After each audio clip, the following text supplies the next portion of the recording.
Imagine if a middle linebacker with the IQ of a golden retriever and a runaway with a bald is beautiful complex decided to wander through a pre-apocalyptic fantasy land while everyone else was busy committing incest and dying. It's basically The Mandalorian, but the Baby Yoda is a sarcastic boy and the Beskar is scrap metal. But sadder.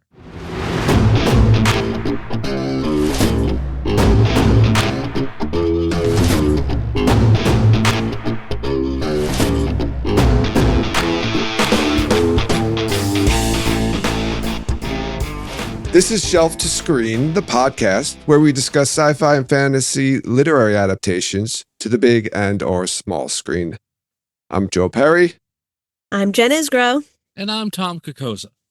Today, or I should say on this episode, we're going to begin to take a look at George R.R. Martin's novella, The Hedge Knight, and its brand new HBO debut, A Knight of the Seven Kingdoms. I was going to say this is new for us, but I guess all of this is new for us, so that would be kind of strange. But we're going to be doing a TV show as the episodes come out, so a little change of pace from the movies we're doing. How do you feel about this so far, I should say, the show, A Knight of the Seven Kingdoms, after watching the first episode?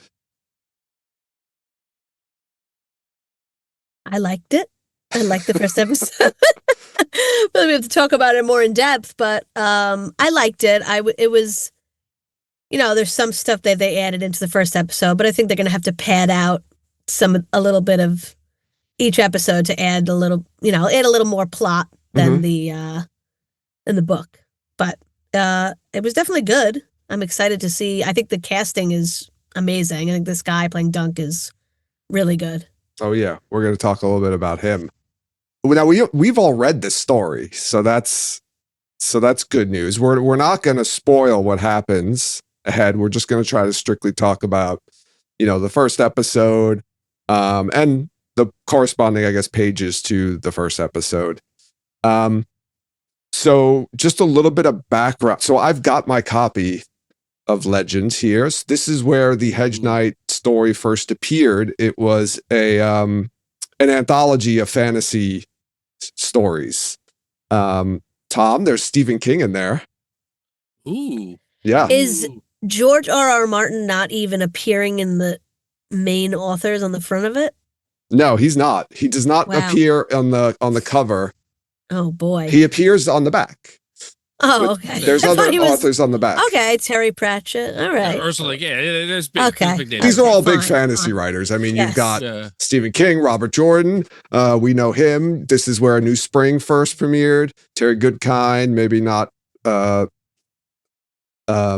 fun. Anne McCaffrey, Raymond Feist, Terry Pratchett, Orson Scott Card, Robert Silverberg, Ursula K. Le Guin. I don't know. Oh, Earthsea. Okay, that makes sense. Tad Williams and then George R. Martin's in here too. What's the king? It's a Dark Tower story, Tom. Ooh. The sisters of Eloria. Yeah. That's the little sisters of Eloria. And I will say this, listen. Vampire nurses. Maybe one of the best things about this book is the artwork in here. Ooh. Oh, wow. Does that look familiar? It's our boy Daryl K. Sweet.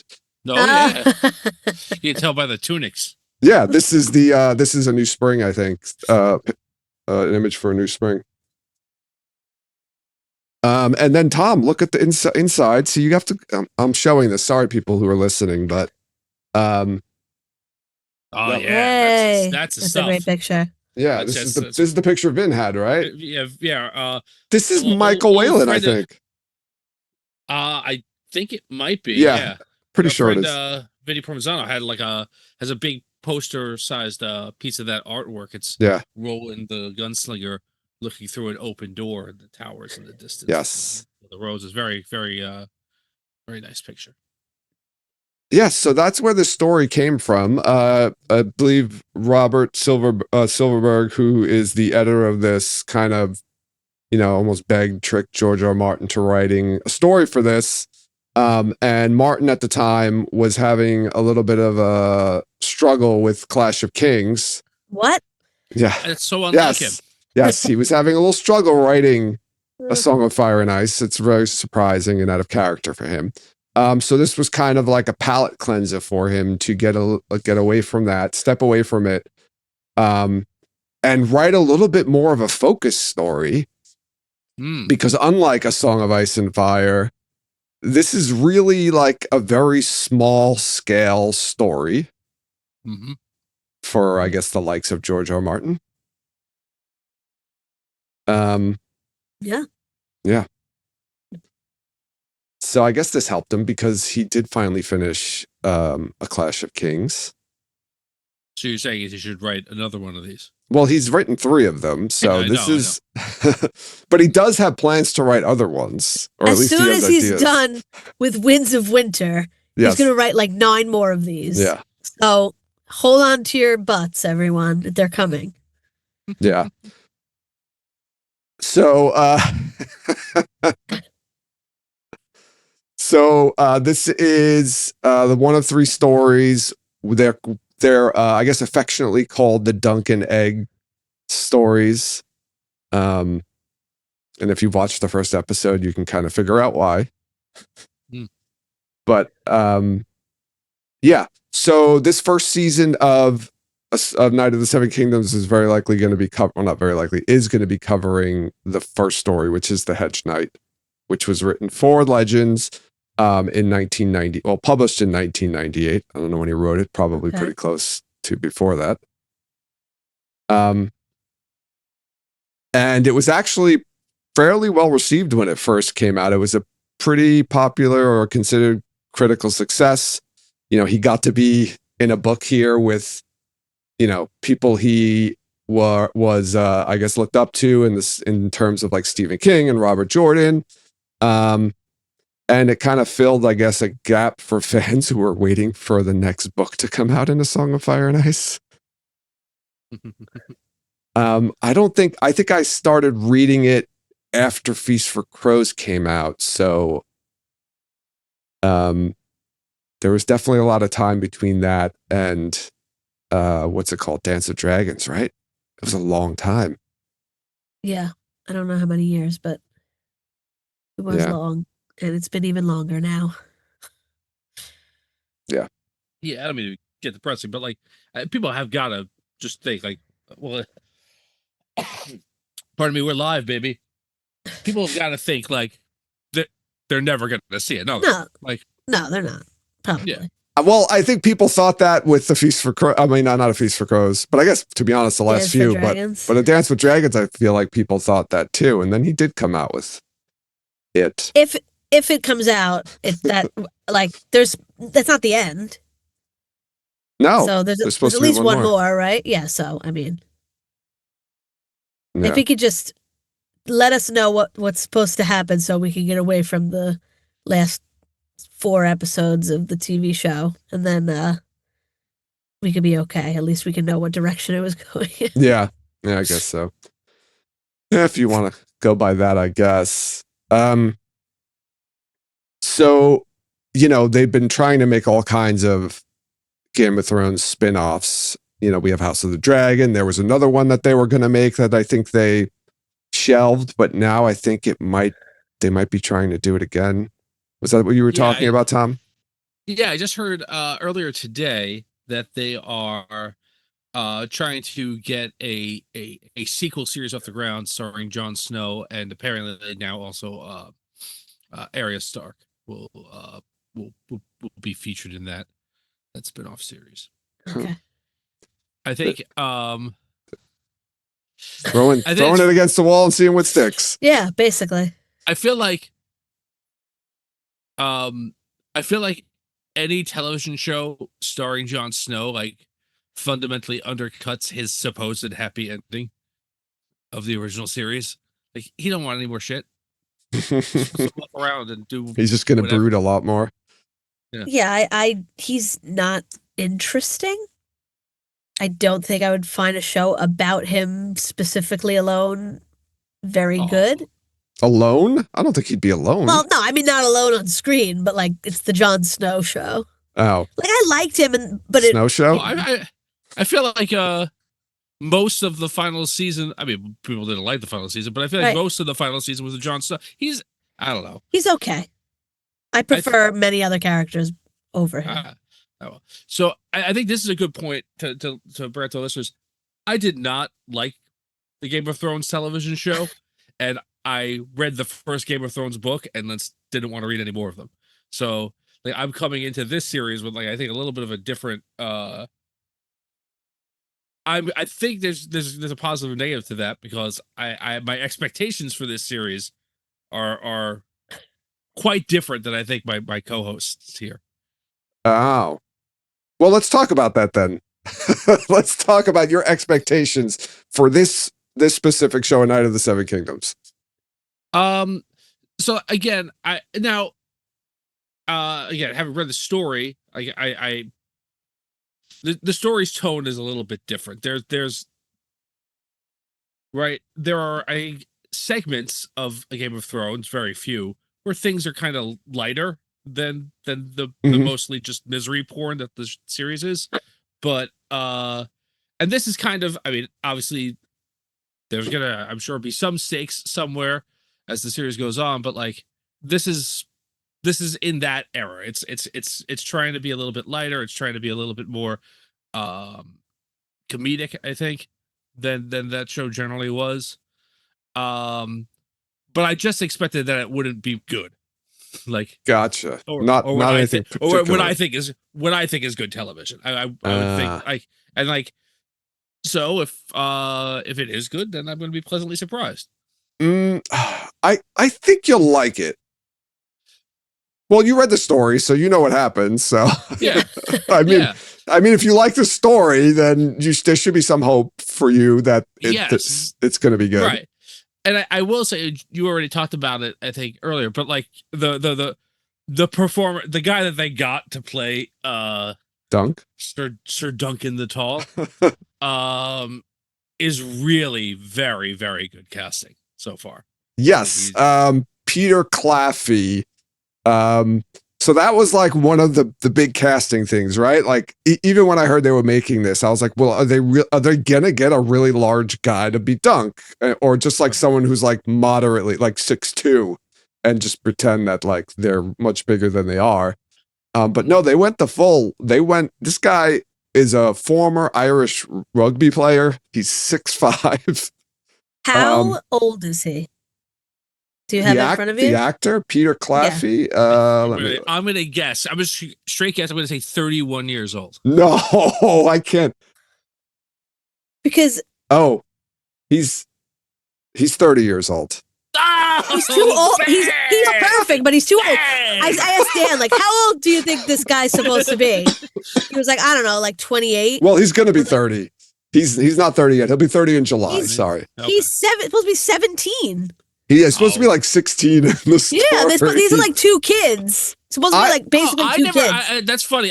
Maybe I missed it, but I did not get the impression that he was that young. At the It says beginning, it right in the he beginning. doesn't even know how old he is. He's 16 or 17. Yeah, Well, he says it in the book. He's also, I think he's dumb enough to not know how old he is. He never appears like somebody who's not fully grown to me. No, he's fully grown. He's 17. I was not full at 17 is not fully grown for a man. But all right, Like, well, I will say this. Wait, well, hold on a second, because you have to pull back a little bit and think about George R. R. Martin and The Song of Ice and Fire, where all the kids in the books are younger than they are in the show. They're like, right? They're like, well, they Arya's aged like, him up, though. So you think they aged him up? Yeah, well, yeah, clearly they aged him up. Yeah, but what I'm saying is Arya's like a little child, right? Yeah, she's like you're 6 or something, like, right? No, she's like 9. 10 or She's like 9 or something at the beginning of the series. Right. Yeah, so I think she's like 9 or 10. Sansa's supposed to be like 12 or 13, 12, I think. Yeah. Right. But I mean, they age faster because But they made them older in real life. They age them a little. Yeah, but still. But I guess what I'm getting at, Tom, is like when you're reading it and you're saying, no, this guy sounds fully grown, because like I feel like in their world, like 17 is fully grown. Right. I mean, there's a difference between physical maturity and adulthood in a society too. To be honest, I thought the actor was in his 20s. I guess because they really shave him, like his face, and they just kind of give him a doofy haircut. He looks young. He just doesn't look like he's 17. Yeah. No, yeah, I thought he was in his 20s. He's like 25 maybe or something. He's 29 years old. All right. And Martin loved him, said he was a home run.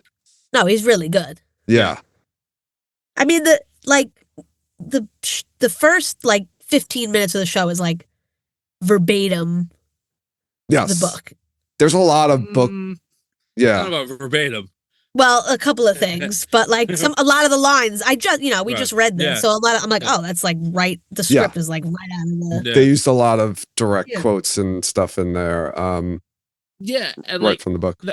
So, like the opening scene of the series and the opening scene of the book are pretty much the same, and it's all internal monologue, obviously. And like I was like, oh, okay, well, like I guess you're just making him talk out loud. That makes sense, and like that makes him seem dumber. Well, he's talking to his horses. Talking to the horses. That's well, sometimes he has conversations with his horses, but like, when he's like, when he's burying. Well, he's praying over his grave. Yeah. When he's saying the prayer, when he's like, "Oh, there should be a septon here," or like whatever, like that kind of that. No, it's fine. Yeah, it makes sense. Like I'm saying, like having those thoughts and saying them out loud makes him seem doofier to the audience right away. That's fine. Yeah. Well, he's supposed to be doofy. Yeah, exactly. I think it worked for the show. Is what I'm saying. Yeah.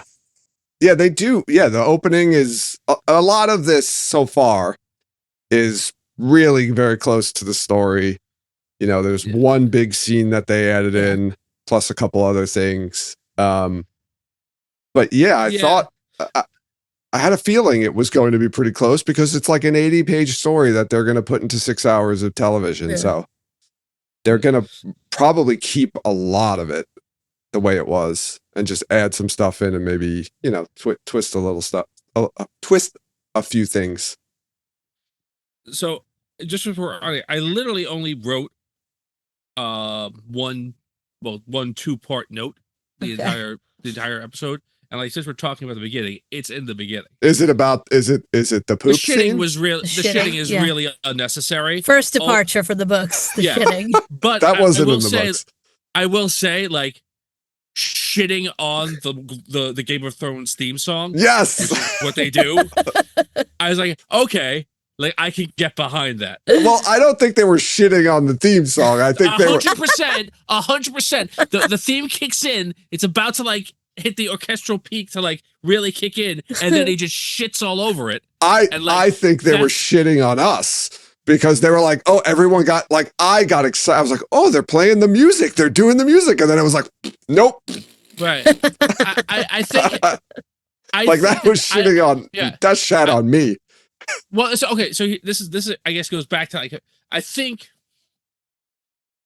I don't think that this story is going to treat the audience with disdain. I think that the original Game of Thrones does. Okay. And I think that I think you're supposed to be in on the joke here. I that's how I took it, at least. And further episodes, I think we'll see where they're at with that. I do think that they, as we go into this, one of the little tweaks that they made to this, it's not major, but was to kind of Game of Thrones it up a little bit more. The addition of the horrors. Yeah, the prostitutes. Yeah. I was like, oh, here we go. Lots of Game of Thrones. The camp followers. Yeah. Exactly. Like, oh, okay, all right. Yeah. Great. Yeah, that was a departure from the. Well, I mean, there are whores there. They're just not prominently featured. Right. It's also like, are we gonna do the whole first episode and have one woman speak? And the only line she has is like offering this guy food. Yes, that's it. The innkeeper. Right. Yeah. All right, so I mean, we might as well talk a little bit about the what happens in the episode. I think we started off with we did pretty much talk about the beginning of it already, right? He's burying his knight master, Sir Arlen Pennytree, and he's figuring out what the hell he's gonna do. speaking of his like little eulogy that he does, I liked the almost montage of slapping. Yeah. Right. The one he didn't deserve, where he gets the double clap against like a wall. Yes. Like, oh, Yes. Um, yeah, I thought it was good. Yeah, it seems like they're gonna do. I mean, they do a few flashbacks of him and as a boy and Yeah. Sir Arlen, and it's just clear that his memory of Sir Arlen or his relationship with Sir Arlen seems very different than the reality of his relationship. Yeah. yeah. I think it's I think it's going to be an interesting thing, because obviously when you're reading it from someone's point of view and not having any other context to that point, like you're going to take their point of view kind of for granted. But like the flashbacks make it seem like a lot more of a, you know, I don't know. I mean, like maybe Sir Owen didn't like him that much, Yeah. but he does knight him before Does he he? dies. Does he? Does he? I don't think that Dunk is smart enough to lie. Well, I think he knows. He even says it. Yeah, you can't when he's get talking to into the horses. He's saying about like it's going to go to like outlaw and beggary and he doesn't want to do that. I understand, but like, Yeah. okay, I guess maybe he doesn't strike me as somebody who has the ability to be cunning. I don't I'm trying to remember in the story. It's exactly the same way. Yeah. Is it exactly the same? Like he says that it happened, and he said the only one who saw was like the bird. Yeah. Yeah. All right. Maybe maybe because it's a book and you're kind of getting like the internal. I thought that he kind of confirmed that it did happen, but I don't remember in the show. It doesn't. You don't really know because he mentions the robin, and that's the robin he saw while he was shitting. Yeah. So it makes me believe that he's not telling the truth because he just made that up and he just remembered the bird. He thinks about like what the oath is, and he quotes it. Yeah, and like I feel like he doesn't know anything, and why would he know what that is if he didn't just do it? Well, he's been he's been a squire with for him like his whole life for like 10 years like or whatever. Kid. Yeah, do you think that Sir Penny's given anybody else the knight oath in front of him? No, but it might just be something you would learn. He's been a homeless squire for most of his life, wandering around eating fish. I feel like there's more in the story of him remembering things that Sir Arlen or saying like Sir Arlen taught me this and Sir Arlen taught me that. Yeah. So a lot of the stuff that he says he knows is like physical stuff. He knows how to fight. He knows how to. But he gave him. I feel like there was some advice. We'll probably find out more about it in the coming episodes. Yeah. But I feel like there was some more advice and stuff in there too. I feel like it doesn't really matter if he did or not. I think that's kind of like you see more of it in future episodes. But like he's gonna be a good knight. He's holding to the oath better than some of the other people, most of the other people that are actual knights, and being like what a knight is supposed to be. I like more than the people who are actually knighted. So whether he's a knight, whether he was knighted or not, he's basically earns the knighthood. I thought they did a good job in the very beginning of kind of. I mean, obviously, this guy's going to be the protagonist of the story, right? And people who've seen Game of Thrones are thinking like, okay, yeah, he's the protagonist, but he's probably still a bastard. And I like the way that one of the ways I think that they kind of say like this guy's probably a good guy and he's not a jerk off or an asshole is he genuinely starts crying when he's burying Sir Arlen. Yeah. And I think that's a good way to just be like, okay, this is clearly he's not going to be a bad guy or turn out to be a bad guy. Yeah. I would say, how many characters from the original Game of Thrones wouldn't have hit egg at least once in this episode? How many characters? Probably the kids. Sean Bean. No, I think Sean Bean would hit Adam him. Stark. I couldn't remember his real name. I think Ned Stark would hit him when he found him on the horse wearing his stuff. Not hard. No. Like, I don't think. When does he hit a kid in any of Game of Thrones? No. Tyrion hits a kid. Yes. Yeah, I feel like, well, I don't know if there's necessarily an opportunity for them to hit children all the time, but like my point is, What are you more talking like, about? Kids. They can hit kids hit whatever them all they the want, time. Tom. No, I guess my point is this, right? Another Plenty example. of kids to hit. I feel like this is not a controversial point. Like everyone on Game of Thrones is like incredibly violent and doesn't care about other. Like, but anyway, my point is like he threatens to hit this kid like 4 times, but never Yes. hits him, and that's Yes. another example of the fact that like he's a good person. Because he threatens but doesn't actually do. Yeah, right. Well, like even his knight hit him all the time. Yes. And he deserved it. He said only when he deserves it, except that one time when he One didn't time. deserve it. He's like, I told you it was whoever who took the pie. Yeah, That's the double. That was the double dinger. that was a double one. The one he didn't actually It deserve. really bothered him. All right. So, what do you guys think so far of young Egg, the stable boy, the bald stable boy? How do you think? I mean, like the actor and the performance. I like him. I think he's good. I liked him. Yeah, I always say this. That kid shaved his head for real. And you could, I appreciate that, and 2, like people with real shaved heads usually when people wear ball caps, the back of their head is usually very smooth Mhm. and like kind of like, but people have a bump usually in the back of their head, and like you could see he's got. I was like, oh, this kid really went method. I like that. It's funny, and I guess it's a choice.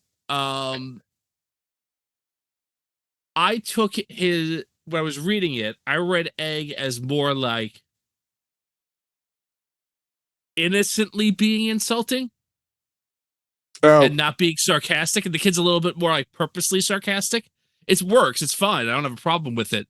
But I took it like the exchanges they have about like, I know the good ones, like, or whatever. oh like, yeah. like, That's a line from the story. it's right there. direct, it's direct. And like it's Yeah. just like I took it as like he didn't realize that was an insult when I was reading it. Like, he Okay. was just being honest. But here he's like, no, I know that like this is like, it's like a pointed sarcastic comment, which I think is fun. It gives him more more agency at the beginning. You know, it's interesting that you say that, because I was thinking about how we kind of put our own spice on a lot of characters when we're reading them in the books, and then when you see them, you know, in a movie or TV, and you're like, oh, I didn't picture the character acting that way or saying those lines that way. More to the point. Like it's the same exact lines, same dialogue, maybe the same circumstances, but they're just saying it differently than you always pictured it. Yeah. And what made me think of that was when he meets the Fossilways, Yeah. right? The cousins Apple. and Yeah. and the cousin, the one who's the knight, he came off as a real big dick in this, and I was like, Yes. I didn't think he You was. didn't think he was a dick in the story? I thought he was. Well, I don't want to get. We're not going to No, talk. but even Yeah, in the yeah, beginning. I thought he I was thought a he bit more was. just like a pompous, you know, like ignorant, you know, noble type guy, like where he wasn't trying to be. In this, he seemed like he was like an actively aggressive dick. Yeah, he's trying to pick a Oh. fight. I thought Not he like- was. Not like he's so haughty that he just I don't know. Yeah. Just like, hey, And the you thing come is- here and let's spar. Like he's just being like a pompous idiot. This one, I feel like he was a lot more vindictive. But I was like, some of the lines were exactly the same though as in Yeah. the book. So I'm like, different spin, different take on it. I love their apple puns, by the way. Oh my Yeah. God. We need more apple puns in this. And now I kind of wish that every house just had a pun or just constantly spoken puns with whatever their house sigil was. Like he says rotten to the core, and he says Yeah. knock the seeds out of him, which is great. They're apples. I And then- missed every part of that. You missed all of the apple puns, Tom. I didn't know. I didn't know that was their signal. What? And It's in the story. Did he say something No, like he's no, not that's- ripe or something? Was that not- in the completely show? gone. Or? Completely did not register. Remember? Yes, man. Oh, did they say he does say ripe too? He mentions Yeah, ripe. because it's not ripe yet or something. Or, but Yes. that comes Yes, later he says too. that. That He says comes later that. too. He says that here. He's, Yeah. Yeah, He's trying to get them when he's trying to get him to fight. He's Yeah. like, my cousin's not ripe yet. yeah. And he says he's rotten to the core, and then he says knock the seeds out of him, and then later he says he's from the higher branch of the tree or Oh, yeah. something Yes, like yeah. that. I remember all these lines now. I just not in any way associate these characters with apples. Not, I'm pretty sure you saw like the apple on Yeah. their I can't. on their tunic. I do not. I don't pay attention to I that don't. stuff. I don't have eyes. That's- There's Like- so many characters in this story that are just named, and I'm just like, okay, sure. Right. That's Like that's this guy literally- fighting this guy from this house, Yes. and this one, and this one, and That's- this one, and that's this li- one. I'm that's- like, okay, that's- slow down. that's- Like That's I li- I think that's what it is. Like two just like Humphreys. glaze over. Yeah. these are Yeah. just people. Whatever. Well, they'll Like have I'm more. trying to remember who all the houses, and like some of them I know, but Well, someone you'll remember is Lionel Baratheon. right. Yeah, because Yeah, that one I remember. That's was- how you. That's how you make your presence known. on the Yes, street. that's- Okay. with a dance. Very heavily So featured in this weird. episode. Yeah. I Like, mean- very like he looked like a cross between Peter Dinklage actually and Oscar Isaac. Yes, Like the two Oscar guys, Isaac here reminded me yeah. of. He Like, is trying to get that vibe going. that guy is in the The Gentleman, the TV show version of The Gentleman that was on Netflix with it's Okay. it was a Guy Ritchie movie that they made Yeah, into yeah. a TV show. He's like he plays Theo James's brother. He is just as like funny and like weird as he is in that. Very very well cast for this performance for sure. Oh yeah, he's terrific. Daniel Ings is his name, is the actor. His dance moves it's like mad drunken dance moves, kind of, I would call it. The whole dancing is great. And like when Yeah. Dunk starts dancing and he's like what's doing going this, on? Yeah. you're like, what is this? It's like some then- weird. He just ends up wearing the antlers. Wearing the And I'm crown. like, this is so good. I want those antlers. Yes. Those antler crown. I want one of those. Oh, Where That's can I awesome. get one? Take my money, HBO. oh my god. So, HBO is gonna give you the merchandise. Don't worry Yes. Yes, they will give you the merchandise. Not like Yeah. that company that has a huge retail Will not be named. conglomerate. about it. You know. We get ahead of ourselves though. Yes, a little bit. All right. Is there anything we missed in the beginning that anyone wanted to go back to? No, I was okay, Jen, you first. I don't know. There's probably stuff before this, but the puppet show. Oh, yes. I was like, oh, they're not marionettes. Like that's what I was Right, picturing. right. Me too. A 7-foot dragon. Yes. Oh, okay, cool. I Yes. guess they had to make it a little more interesting, but I was Yeah. like, wow, okay, it was some puppets. Yeah. I have my note here says that dragon puppet is pretty bitchin'. Yeah. Yeah. Yes, I totally did not picture such a grand puppet show. I was also on the, sock puppet would- marionette, Yeah. maybe. Yeah. Yes, yeah. I was picturing the lonely Yeah. goat herd. Yeah. Not Lonely goat. not I don't know what this is. I would not in any way call that a puppet show. Yeah. Like, That dragon was, That was- it breathed fire. that was the Lion King on Broadway. That was Yes, it was. So it was a lot of hard work there. Uh, Oh, good, we it was skipped good. we skipped the Ashford chair. Yes, that part is what I want. oh yeah. That's not from the book, is it? No, I don't That think he. conversation? No, Okay. that I didn't remember conversation happens, but it's much different and shorter. Yeah, Okay. yeah. I have to say that guy. That's Yes. how you make that guy. Like I'm gonna remember him. If this could go 5-6 seasons, and I'll be like, remember the guy from the first episode that like just fucks with him for like 2 minutes? Yes. That guy is nicer than in the book, I think. Even though he's Yes. screwing around with him, he's Yes, like he not is. as dismissive of him, like Yes. right Yeah. out. Yes. Yeah, and like he's like, it seems like he's like, hey, look, like, I understand you want to get in, like, you gotta give me something. Give me something, right.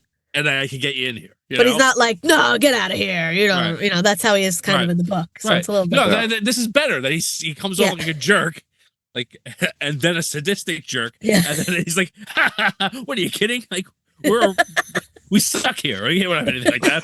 And I was like, the Lord thinks he's big shit, so we have a tournament. Yeah, that whole thing made that scene. I mean, they needed someone else to kind of give a little background information about what was going on there. Yeah. And like where they were and what was going on. So I like that they spread it out and not just have like one person be responsible for basically telling you everything. So that was a fun scene for sure.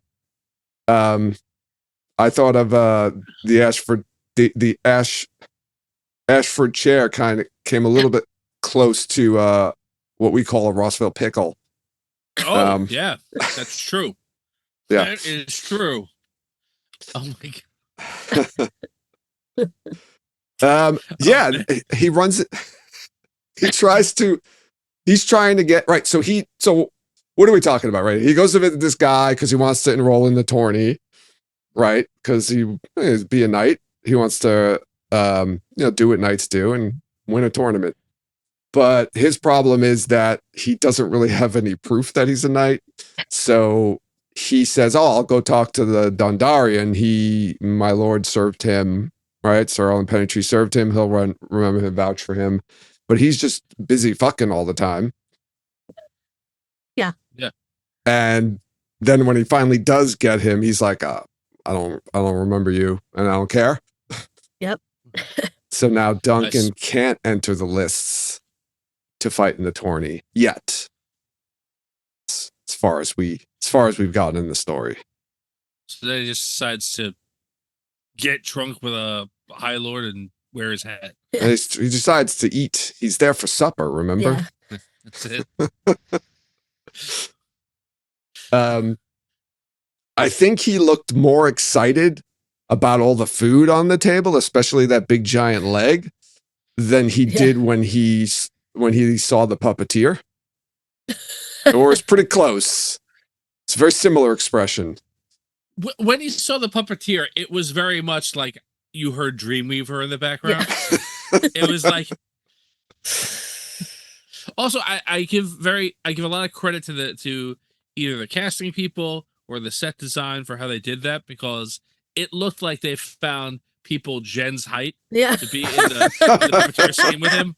Like he was like a full like chest taller than like all the people. Yeah. They were all like 5'5" or below for sure. So it's good. That's a good way to do it, though. That's a good, it's good staging for that scene and blocking. Let's just make nobody's allowed in here that's taller than 5'5", unless he's standing on a box, maybe. But that's what I'm saying. It could be like stage setup too. But like it was either way, it was done very well. That and him hitting his head twice walking into the door of the games master. It's kind of funny because when I was telling my wife, I was like, "Oh, you want to watch this with me? We're gonna be talking about it on the podcast." And she's like, "Oh, is that like Game of Thrones comedy?" And I'm like, "What?" She's like, "Yeah, isn't it like a comedy?" And I'm like, "No." She's like, "The trailer makes it look like a comedy." And I'm like, "What trailer are you talking about?" And then like we were literally like going through trailers, and then she finally found it. It was more of like an HBO commercial, and I was like, "Oh yeah, they even put like kind of silly music in there and just put all the funny scenes together." I mean, and I was like, no, but they did. This does have Jen, I think you were going to say, right? It does have a bit of a more comedic side to it. Tom, you mentioned at the beginning, I think. Yeah. I mean, it's a lighter time in Westeros. It's more simpler times. There's no war happening at the moment, as not across the whole land, at least. So, it's a happier time. Yeah. I guess if there are already happy times in Westeros. Right. I mean, it's as happy as it gets in Westeros. What we know from Game of Thrones, nobody's exploding or falling from a great height, or right. There- being eaten by snow Right. zombies. Right. In this What first, have you? In this first episode, there is no incest, attempted murder of a child. Right? Jamie Nobody hits Lannister children. hit a kid Right. Right away. right That's the off kind of top. show that we have. Yeah. Right? That's a- Yeah, no one gets eaten by monsters. Well, like, kids got hit in the beginning of this show, so Not- Sir not the Arlen same gets way. smacked a bunch of times. the Smacks same way. Dunk a bunch of times. Yeah, it's always kid hitting going on. I mean, they deserve it once in a while, don't they? They couldn't fully, make that turn. No. Um, well, it's not an alternate reality. It's still the same place, right? You gotta, Yeah. yeah. I definitely do feel like this is a much lighter. Like I said before, like there would be like funny scenes, like I wouldn't even say that. There'd be funny dialogue in Game of Thrones because some of the characters were funny people, Mhm. like whatever. Like I can't remember anybody's fucking name, but like Tyrion. Tyrion's funny. His his buddy Bronn. becomes Bronn is funny, right? Just go like this to me. I got it. Yeah, Tom's eyes are looking here. He must be Bronn. His Yeah, buddy. right. And Littlefinger can be funny sometimes. Like there can be jokes in there, but there's no scatological humor. Yeah. There's no I'm too tall to walk through this doorway jokes. Like Yeah. the mountain's not hitting his head, and so yeah. This is Yeah. a lighter. I think it's light. I think that's another good thing. Too. We were talking about him talking to the horses is a good way to Right. to get inside the character's head. From all the stuff we learn in the books, just from his thoughts. But having him talk to the horses also serves the purpose of making him look stupid Right. as well, which is supposed to, obviously part of the character. So it kind of serves two purposes, which is why I thought it was just such a good idea, a good decision on their part to do that. Doesn't have anyone else. That's all. Those are his only friends at the time. He's got to get his thoughts out. Yeah, no, I got it. He had one person in his life for most of his Yeah. life, and he's Yeah. dead now. And he's a Yeah. bit of an idiot. And he's got to try to figure out what he's going to do with his life for the rest of his life. Yeah, it's a nice, like, lighthearted, but kind of, I don't know, maybe a bit saccharine, the story. Yeah, well, I guess we'll see how it progresses, but I think, again, I feel like this first episode ends with him befriending a lord. That's like the biggest win. Like, I don't know, like, it's like he gets knocked down. He doesn't get what he wants, and then he has something nice happens to him afterwards. And then he makes a friend. Right. He has at least 3 friends by the end of this episode. Yeah. It's heartwarming. 3 friends? Wait. Oh, He's got yeah. little Apple. He's got Yeah. Yes. Fossil. I And- forget. I forgot about. Raymond? Yeah, he's Raymond Fossaway. Raymond Fossaway. Raymond, Raymond. Raymun, Raymond Fossaway. And Stefan is the cousin, Yeah. the dick Egg. cousin. And Egg. And now Lionel Baratheon, Laughing Storm. the Laughing Storm. That's a great name. That is a really cool name. I was seeing something today. So Lionel Baratheon also mentioned in Game of Thrones. Oh yeah. He's one of the Baratheons that Ned Stark is looking up in his genealogy. Oh yes, I did see that. Research. Brown of hair or whatever, dark of hair. Yeah. Oh, All the yeah. Baratheon Yeah. children are dark haired. Yeah. Yeah. We're gonna meet some more characters, recognize some more names, I think, more family names as the season progresses. If you've watched a Game of Thrones, I should say. Yeah. And even if you watched House of the Dragon. Ooh. Or if you saw the trailers or the coming up on the season. Yeah. Which gives you a lot of information. A little too much. So I've been seeing this all over the internet since this show aired that it It is the highest rated premiere for Game of Thrones season. You know, Game of Thrones, Song of Fire and Ice, Westeros universe season. Yet. It was scored a 95, or I don't know if it's still a 95, but around there on Rotten Tomatoes for the Better debut than House of the episode. Dragon? Yep. Wow. Yeah, I think a lot. I didn't even watch that show, but like my understanding is that there were quite a few people who felt like that was slightly off the mark. I like the first season a lot. Yeah, I think the problem with the second season was they didn't finish it. Right. They were like, here we go, and the season's over. And we're not gonna they kept leading up to this big war Yeah. starting in battle, and it just never happened It's also because like they ran out of time and money. you can't. It's hard to be on the side of the Targaryens because they're so freaking weird. Just marrying their siblings, and it's just hard. It's difficult. Well, her dad didn't marry. He married outside of the family. She like his cousin or something? No. No, that was just her You mean friend. the second wife? The second wife. Yeah, What about what's the her first name? wife? No, the first wife I think was a Targaryen woman. But Yeah. he does. Yeah, Rhaenys' mother, and yeah, that definitely incest Yeah. there. Okay, cool. But not with the second wife. No, just no. probably 40 years younger than him, but Yeah, just, something like that. just proximity. It's the same age as his daughter. His daughter's friend. That's great.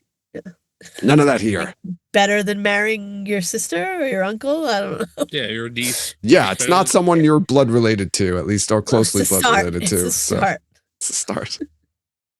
That's what a good Targaryen looks But like. then their children marry each other, so.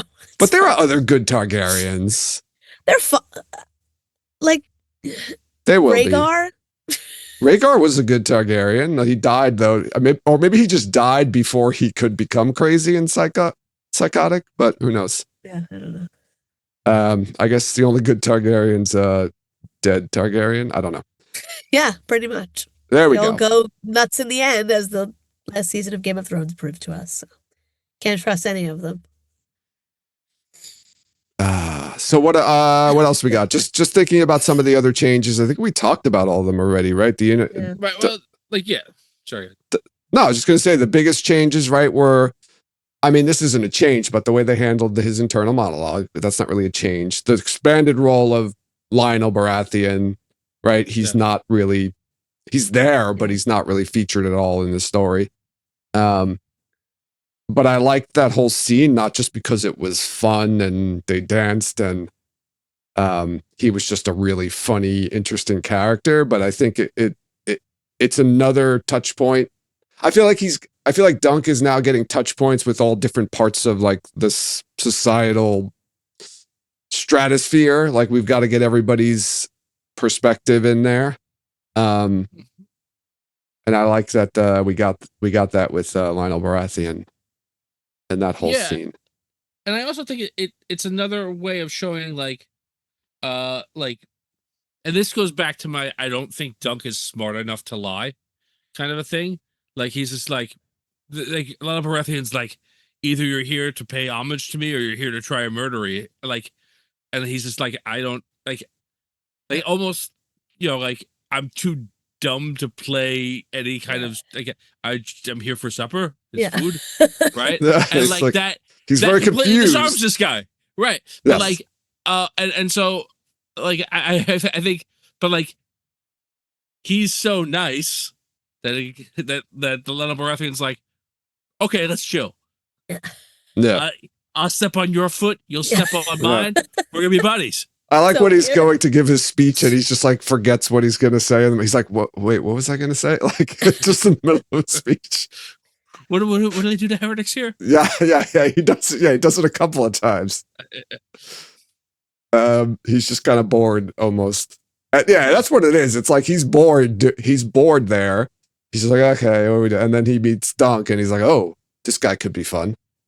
Right. And he just becomes almost like oh, this is something different. Yeah. Right. I want to experience it because I'm bored of all this other shit that we constantly do. So Um, yeah, I'm looking forward to his continued expanded role in the season. I was sitting here thinking like the Baratheons are not that bad, and then I stopped and remembered everything they did, and I'm like, no, everyone's bad, everyone's terrible. Yeah, the Like maybe Renly was nice, but that's Yeah. pretty much it. right the what's his face, the bastard that gets the Baratheon name at the end. Is that Renly? No, that's Oh, oh my god. The one who's the great in bed? blacksmith, Yeah. Oh my god. Gendry. Yeah. Gendry. Renly is He's good. Robert Barath. Yeah, he's good. Yeah. Robert What about Baratheon's Pod? Pod's brother. good. He's a Baratheon? No, just general person. Oh no. Game of I'm like, Thrones. oh wait, Robert Baratheon had 2 children murdered and also their mom horribly attacked, and then also Stannis burned his daughter at the stake, so Yeah. nobody's Stannis the really man could have been okay. Stannis was probably the worst of them, to be honest with you. Yeah. He was also just dreadfully wait. boring. Wait. Yeah, he's a Did the religious lunatic. forget it. I'm getting too. I'm not sure if what I just said about Robert was accurate, but I don't want to get too deep into a different TV show. But okay, so I think we're about close to wrapping up. But I do have to say, best line of the episode. There are two. There's so many good lines in this episode. I have to say, I was really enjoyed the writing. All of the apple puns. Let's keep them going. See how many apple puns we could fit into this show. Maybe I'll catch some of them next week. Yeah. Well, I would just love it if every house they just all spoke in puns. That would be amazing. Line directly from the books when he's like, to Egg, do you know every knight in the 7 kingdoms? And he's like, the good ones. Yeah. I feel like in the story, Tom, he says it more sarcastically. I feel like in the show he was being very genuine about it. Not Okay. Yeah. Okay. And of course, what's a hedge knight? It's like a knight, but sadder. Yeah. I find him a little more innocent in the show than in the book. Yes, me too. Yeah. Yeah. In the book, like, in the book, he buries No, I mean Egg. Oh, Egg. Oh, Yeah. I find Dunk more innocent in the show too. Yes. Oh yeah, definitely. Okay. Yeah, I feel like he's like he figures, like, you don't necessarily get it, but he knows what his plan is right away about what he wants to do and how he's going to do it. And he's very like cagey about money and like how much he has and what he's going to spend and what he needs to do this. And like none of that's been seen at all. Like other than the fact that he's like, if I lose my first fight, I don't even have money to ransom my horses back. Like there's no mention of funds. Like he goes into the tourney in the books specifically to make enough money to get armor that fits him and to like be a knight. Yes. Like, Well, Dan said like, oh, he's not, like when he left the inn, he was like, oh, he's not staying, and I'm like, no, he can't stay because he doesn't have enough money, and they literally mention that in the story. Like, yeah, he doesn't say the story. Yeah, in the story either. He just leaves because he She even asked him if he wanted a room, and he's like, no, I'm going. I can't afford it. I'm going to go sleep out under the hedges. Yeah. That's it. And whatever. The AUC that they don't even have a tent. He's just gonna the tree blocks some of the ring, whatever. Yeah. He's like, I would have set up your pavilion, but I couldn't find it. Yeah. He was genuinely like, I couldn't find it. Like, where is it? Yeah. Like thinking like he just didn't know where it was. Why would he be out in the woods setting up his like if he had one? Yeah. Trees leak. Yeah. I'm looking forward to the I enjoyed this. All right, I guess we'll do ratings on each of these episodes as well. I was going to go right into the adaptation part, but we'll talk about that in a second. So 5-star scale. Jen? I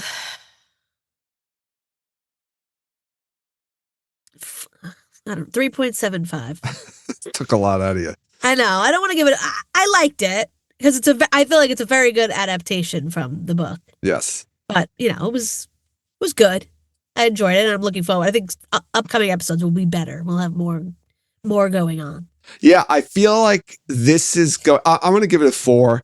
I know why you gave it a 3.75, and I know it's a little slow in the beginning, but like you said, that's how the story goes. Like Right. it's not, for them to make it more exciting, they would have to change a lot, or at least Yeah, throw something in there at the end, which they did make a little bit of a little exciting scene at the end there, right, with Yeah. Lionel Baratheon. That's it's a setup. I feel like watching, like, it would almost be a better experience if you waited for the entire season to be out and then kind of watched it, either binged it or watched it like within a couple of days, the whole season, Yeah. because it wouldn't feel like, there's not really much happened in this episode, because you just jump right into the next episode. So, but I am happy. Tom?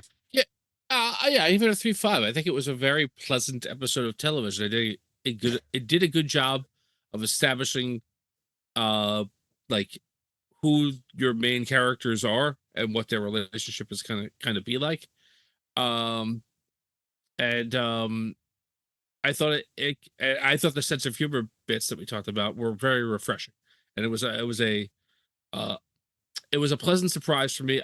I was afraid they were going to do more stuff to Game of Thrones it up, like they did with adding just random prostitutes for Mhm. some reason, but like they did it. They kind of shied away from that for the most part.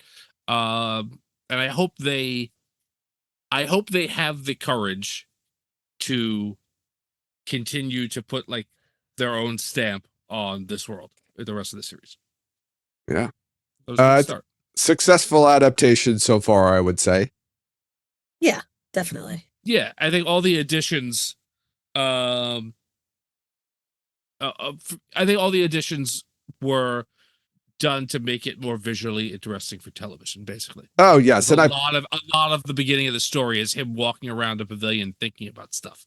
yes, and I think they fit in very smoothly too. Like those additions, it didn't feel like they had to, fundamentally change anything or change the tone or the feel or even events that happen. So Mm-hmm. I agree. I wonder if, without giving too much away, other additions may be with other characters to kind of get you to know them a little better throughout the season. Like the addition of Lionel Baratheon and getting a little into more of his personality and like who he is as a person. Oh, is that because he's gonna play a larger role in the season? Yeah, maybe. Yeah, like Yeah. so, like, I or hope just so. like, yeah. I don't want to say too much about because it's closer to the end of what I could tell you guys afterward. But yeah, I think like maybe in like next episode there'll be like another character that like. Yeah, But we're gonna like get to know some characters that play a role in the show later that we don't get to know as much in the book. I'll say that. Yeah, maybe so in the show to pad it out a little, we'll get to know these guys a little bit more. Instead of just meeting them and then automatically like kind of hitting it off or not hitting it off. Yeah, yeah, just like to know who they are, basically a little bit more. Yeah, I agree. The book allows. Yeah, like.